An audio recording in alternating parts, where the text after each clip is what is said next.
n8n versus CrewAI. Which one should you be using for automation or app building?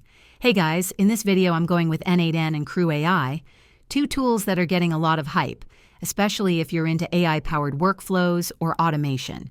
So you can pick the one that actually fits your style and goals. Let's start with n8n. It's an open-source automation tool built for developers and tech-savvy creators.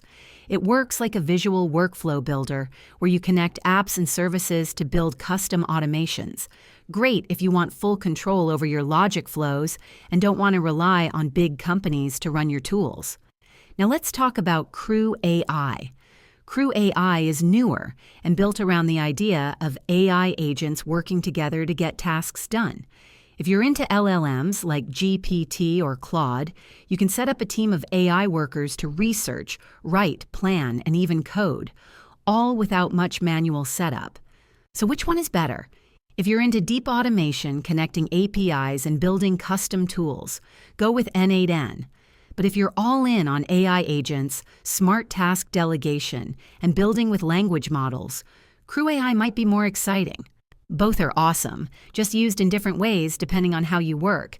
Let me know in the comments which one you use. And if you found this helpful, hit like and subscribe. See you next time.